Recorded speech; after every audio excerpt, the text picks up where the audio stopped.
The New York Times began by deleting a tasteless tweet about a book essay by two of its reporters on the Brett Kavanaugh nomination fight. It's an odd opinion section piece that waits until the 9th paragraph to describe what's called new information about the allegations by Deborah Ramirez. She's the woman who took 6 days to assess her memories before telling the New Yorker that Kavanaugh exposed himself to her at a party at Yale, which he has flatly denied. The Times authors in their book say they spoke to 7 people who heard about the alleged incident many years ago. And they publish a second allegation about another drunken dorm party at Yale where Kavanaugh supposedly pulled down his pants and friends pushed a woman into touching him. And yet, reporters didn't talk to the former classmate, Max Stier, who's claiming that this happened, but to 2 officials who communicated with him. President Trump tweeted about the story this morning. Now the radical left Democrats and their partner, the lamestream media, are after Brett Kavanaugh again, talking loudly of their favorite word, impeachment. He is an innocent man who's been treated horribly. Such lies about him. They want to scare him into turning liberal. And, the president said, Brett Kavanaugh should start suing people for libel, or the Justice Department should come to his rescue. Joining us now to analyze the coverage of this and other issues, Ben Domenech, founder and publisher of The Federalist. Susan Faricio, chief congressional correspondent of The Washington Examiner.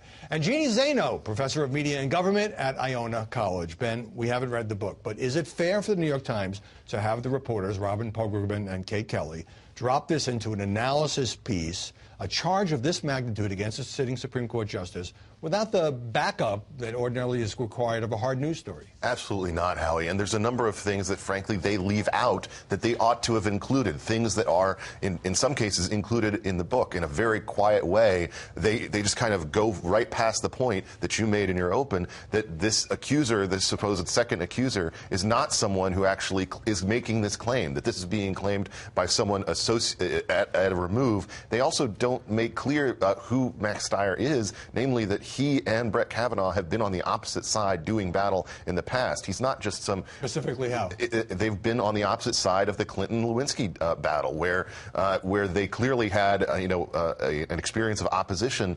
That's something that should be included in any story of this magnitude. Jeannie, you teach media in college. If the Times says that a former classmate, this guy Max Stier, is making this allegation about another drunken party, remember, this is more than 3 decades ago, and he refuses to talk, and they talk to 2 people who talk to him, is that secondhand information enough to go with? It's not enough. You need at least 2 sources. They should. For this second allegation is the one I have the big problem with.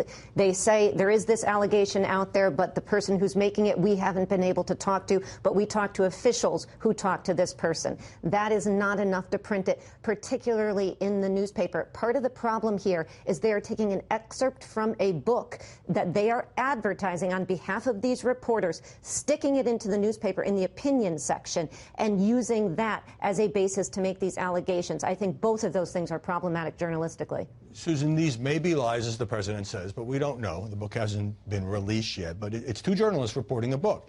Is the president on solid ground in saying, first of all, these are lies, second of all, in saying that they are trying to intimidate Kavanaugh into making more liberal rulings, and finally, in suggesting that a sitting Supreme Court justice sue for libel? Well, he's a public figure, Kavanaugh, so I don't know about suing for libel. But the president makes a good point in that the New York Times, or at least through this book, is trying to, again, frame Kavanaugh as someone who was a drunken sexual offender in college. And from what we can tell from the book so far, it's not backed up, even in the book. And I think that may be why, you and I are reporters. You look at why did they write the story this way? Maybe it's so far down in the story because it's really not backed up by facts. It's just implied. And can you really make that kind of accusation against somebody without real facts saying witnesses saw this? It's not there. So I don't understand why they framed it that way, other than to back up what the president is saying, which is that they want to portray Kavanaugh as some kind of sexual offender. I reached out to Kavanaugh for comment. His team is deciding not to comment, at least for now. What I am surmising is they don't want to fuel this story, although the president has kind of done that for them. I obtained the relevant pages from this forthcoming book, which is The Education of Brett Kavanaugh, an Investigation. The woman, the alleged victim here, the woman who supposedly had to touch Kavanaugh's private parts at this long-ago Yale party, she is named, by the way, although according to this telling, she's a sexual assault victim. Here's what the book says. She refused to discuss the incident, though several of her friends says she does not recall it. Now, that was left out of what the New York Times published today. If this happened, wouldn't she be very, very likely to recall it? And how do you leave that out of an account about a Supreme Court justice, Ben? I just think that this is so irresponsible on the part of the Times. And I mean, we've kind of skipped past one of the things, which is just, this was not a good week for the New York Times social media team in a lot of different respects. They had to delete and apologize for a couple of different tweets. But I think in the context of this story, what you're talking about is essential to be included in it. You can't just, to Susan's point, make this kind of implication, this massive kind of claim, without including all the necessary facts that people need to know in order to make a fair assessment of it and to know what they don't know about the claim and what details have been left out. Jeannie, this woman, I'm not going to name her. The Times does identify her by name. The alleged victim here, whose friends say she does not remember this long ago incident.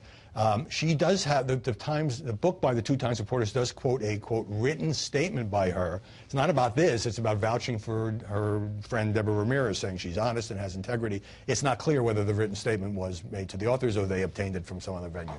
Yeah, and you know, I think that, again, is part of the problem, that we haven't had the benefit of reading the entire book yet. I mean, you obviously have excerpts. We haven't read it. The Times pulled out sections of this book, which all of these points is the problem, because you have allegations that are unsubstantiated. I do think we have to differentiate between the first allegation, for which there are apparently 7 people who are corroborating it, and the second, for which there is no corroboration. And to Ben's point, the tweet is absolutely despicable. They apologize, but to describe, if it happened, to describe it as harmless fun, to do that to a young woman is absolutely unacceptable, and the Times is going to have to take action on that. Just to be clear, on the Deborah Ramirez original allegation, she, of course, did not end up testifying at the hearings. The 7 people, according to this book, said they had heard about it, but they're not eyewitnesses. They were not eyewitnesses. And so I'm left thinking they don't have the classmate directly who is claiming this, and they don't have an on-the-record comment from the woman herself, and her friends say she doesn't remember it. What do they have? Okay, so it's the way you package the story. You write it as though it's fact, and then you put the lack of facts further down the story where nobody reads it. So the public perception is that it's fact. I watched it all unfold last night on social media, the way it's going today. People are looking at this as yet another very likely true allegation against Kavanaugh, backed up by 0 facts.